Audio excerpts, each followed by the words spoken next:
پاکستان میں بالعموم اور شہر کراچی میں بالخصوص علماء کرام کی شہادتوں کی داستان بہت پرانی اور لمبی ہے۔ مولانا انیس الرحمن درخواستی کو اکتوبر 1997 میں کراچی میں گولی مار کر شہید کر دیا گیا۔ آپ حافظ الحدیث مولانا محمد عبداللہ درخواستی کے نواسے اور جامعہ انوار القرآن آدم ٹاؤن نارتھ کراچی کے شیخ الحدیث تھے۔ نومبر 1997 کو جامعہ علوم الاسلامیہ علامہ بن نوری ٹاؤن کے رئیس مولانا ڈاکٹر حبیب اللہ مختار، جامعہ کے ناظم اور استاد مولانا مفتی عبدالسمیع اور ڈرائیور کو دن دہاڑے لوگوں کے جمع غفیر کے سامنے شہید کر دیا گیا۔ مولانا ڈاکٹر محمد حبیب اللہ مختار شہید رحمۃ اللہ علیہ کا شمار محقق علماء میں ہوتا تھا۔ آپ خالص علمی اور تحقیقی امور سے متعلق تھے۔ 18 مئی سن 2000 کو مولانا محمد یوسف لدھیانوی کو فیڈرل بی ایریا میں فائرنگ کر کے شہید کر دیا گیا۔ آپ جامعہ علوم الاسلامیہ علامہ بن نوری ٹاؤن کے استاد الحدیث، عالمی مجلس تحفظ ختم نبوت کے نائب امیر، احراری رہنما اور ایک عظیم مذہبی اسکالر تھے۔ آپ نے اپنی زندگی دین اسلام کی سربلندی کے لیے وقف کر رکھی تھی۔ شہید اسلام نے بہت سے باطل فرقوں کا تعاقب کیا اور ان کی سرکوبی کے لیے اپنی زبان اور قلم کا استعمال کیا۔ آپ 100 سے زائد کتب کے مصنف بھی تھے۔ آپ ایک دہائی سے زیادہ عرصے تک روزنامہ جنگ سے بھی وابستہ رہے، جہاں آپ کا مشہور سوال و جواب کا مضمون آپ کے مسائل اور ان کا حل روزنامہ جنگ میں شائع ہوتا رہا۔ ان مضامین کے مجموعے بھی کتابی شکل میں شائع ہو چکے ہیں۔ اس کے بعد 30 مئی 2004 کو بروز اتوار جامعہ علوم الاسلامیہ علامہ بن نوری ٹاؤن کے شیخ مولانا ڈاکٹر مفتی نظام الدین شامزئی کو گھر سے جامعہ کی طرف جاتے ہوئے فائرنگ کر کے شہید کر دیا گیا۔ آپ علوم الحدیث پر ایک سند کی حیثیت رکھتے تھے۔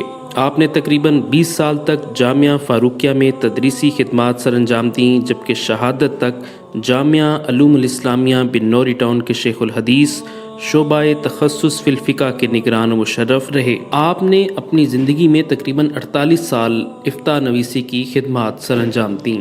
اس کے بعد اکتوبر 2004 میں مولانا مفتی محمد جمیل خان اور ان کے ساتھی عالمی مجلس تحفظ ختم نبوت کراچی کے مبلغ مولانا نذیر احمد تونسوی کو شہید کیا گیا۔ مفتی محمد جمیل خان شہید رحمۃ اللہ علیہ اقرا روضۃ الاطفال کے بانی، عالمی مجلس تحفظ ختم نبوت کی مرکزی شورا کے رکن اور نائب امیر، جامعہ علوم الاسلامیہ علامہ بن نوری ٹاؤن کے مایہ ناز سپوت، روزنامہ جنگ کے اسلامی صفحہ اقرا کے انچارج، مولانا یوسف لدھیانوی کے خلیفہ مجاز۔ 23 جون 2005 کو کراچی میں جاری علماء کی ٹارگٹ کلنگ کی ایک اور کارروائی میں نامعلوم افراد کی فائرنگ میں جامعہ بن نوریہ کے شیخ الحدیث مفتی عتیق الرحمن شہید ہو گئے، جبکہ ان کے بیٹے اور ایک ساتھی زخمی ہوئے۔ مفتی عتیق الرحمن گزشتہ کئی برس سے بزنس روڈ پر واقع مدینہ مسجد میں ہر جمعرات کو درس دینے جاتے تھے، اور اس جمعرات کو بھی درس دے کر واپس آ رہے تھے کہ بزنس روڈ پر سندھ سیکریٹریٹ کے عقب میں کار میں سوار نامعلوم افراد نے ان پر فائرنگ کر دی۔ مفتی عتیق الرحمن داعی قرآن اور ایک خالص علمی شخصیت تھے۔ مارچ 2010 مولانا سعید احمد جلال پوری، ان کے بیٹے حافظ محمد حذیفہ، ان کے خادم مولانا فخر الزماں اور ڈرائیور کو اس وقت بے دردی سے شہید کیا گیا جب آپ مسجد خاتم النبیین سے مجلس ذکر سے فارغ ہو کر واپس گھر تشریف لا رہے تھے۔ مولانا سعید احمد جلال پوری جامعہ علوم الاسلامیہ علامہ بن نوری ٹاؤن کے ترجمان، ماہانہ بینات کے مدیر اور عالمی مجلس تحفظ ختم نبوت کراچی کے امیر تھے۔ مولانا سعید احمد جلال پوری ایک بلند پایہ عالم دین اور ایک بیدار مغز انسان تھے۔ مولانا ساری زندگی ختم نبوت تحفظ کے لیے کام کرتے رہے اور منکرین نبوت کے حامی ان سے ہمیشہ خائف رہے۔ 13 مئی 2012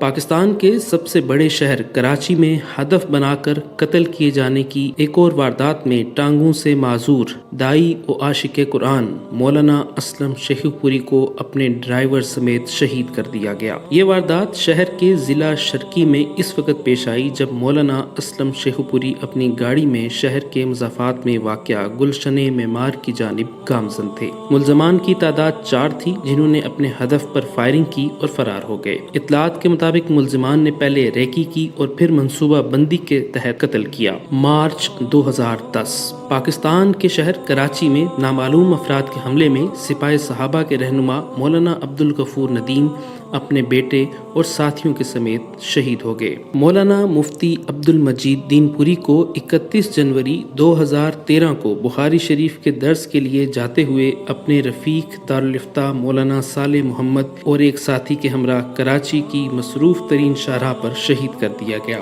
آپ جامعہ بن نوری ٹاؤن کراچی کے رئیس دارالفتہ اور استاذ الحدیث تھے۔ اپریل 2014 میں مفتی نظام الدین شامزئی شہید کے بھائی ڈاکٹر عزیز الدین، ان کے پوتے اور 2 ملازمین بم دھماکے میں شہید ہو گئے۔ کراچی میں ٹارگٹ کلنگ کے ایک اور واقعے میں 18 جنوری 2014 کو جمعیت علماء اسلام سندھ کے اہم رہنما مفتی عثمان یار کو شہید کر دیا گیا۔ مفتی عثمان یار خان اور ان کے ساتھیوں کو شاہراہ فیصل پر عوامی مرکز کے نزدیک اس وقت فائرنگ کا نشانہ بنایا گیا جب وہ پارٹی اجلاس میں شرکت کے بعد گھر جا رہے تھے۔ مفتی عثمان یار خان سمیت کار میں موجود 4 افراد سینے میں گولیاں لگنے سے شدید زخمی ہوئے اور جب انہیں جناح ہسپتال لے جایا گیا تو مفتی عثمان یار خان اور ان کے 2 ساتھیوں نے دم توڑ دیا۔ مفتی عثمان گلستان جوہر میں واقع مدرسہ دارالخیر کے محتمم بھی تھے۔ 10 ستمبر 2014 کراچی میں حیدری کے علاقے میں فائرنگ سے جامعہ بن نوریہ عالمیہ کے استاد اور مفتی محمد نعیم کے داماد مولانا مسعود بیگ شہید ہو گئے۔ مولانا مسعود جامعہ بن نوریہ عالمیہ کے شعبہ بنات کے ناظم اعلیٰ تھے، جبکہ جامعہ کراچی میں وزٹنگ فیکلٹی ممبر بھی تھے۔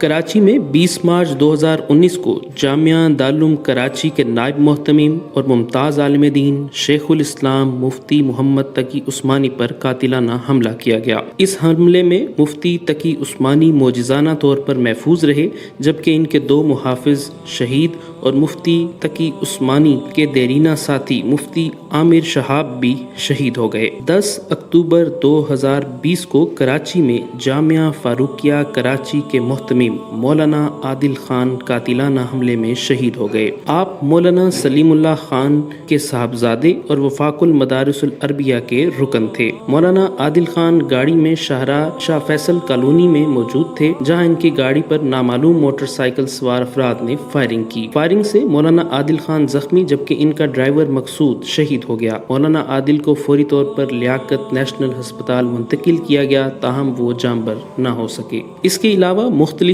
اوقات اور مختلف مقامات میں علماء کرام، طلباء اور دینی جماعتوں سے تعلق رکھنے والے لاتعداد افراد کو شہید کیا گیا۔ پورے ملک میں بالعموم اور کراچی میں بالخصوص علماء، طلباء، مدارس اور عوام الناس سب دہشت گردوں کے نشانے پر ہیں۔ کراچی میں جاری قتل و غارت پر پورا ملک افسردہ اور غمگین ہے، مگر سنگ دل اور بے حس حکمران ٹس سے مس نہیں ہو رہے۔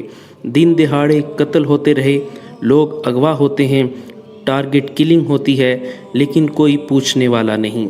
یوں محسوس ہوتا ہے جیسے حکمرانوں کو صرف اپنی جانیں اور مال عزیز ہیں، عوام کو وہ بھیڑ بکریاں خیال کرتے ہیں۔ اتنے بڑے سانحات اور حادثوں کے باوجود کسی بس کو پتھر نہیں لگا، کسی دکان کا شیشہ نہیں ٹوٹا اور نہ ہی ملکی املاک کو کوئی نقصان پہنچایا گیا۔ اس طرف اتنے صبر کا مظاہرہ اور دوسری طرف حکومتی بے حسی کی انتہا یہ ہے کہ نہ تو شہداء کے قاتلوں کا ابھی تک کوئی سراغ لگایا گیا، نہ ایسے واقعات کے تدارک کے لیے کوئی واضح اور ٹھوس حکمت عملی بنائی گئی اور نہ علماء کرام کو مناسب سیکیورٹی فراہم کی گئی۔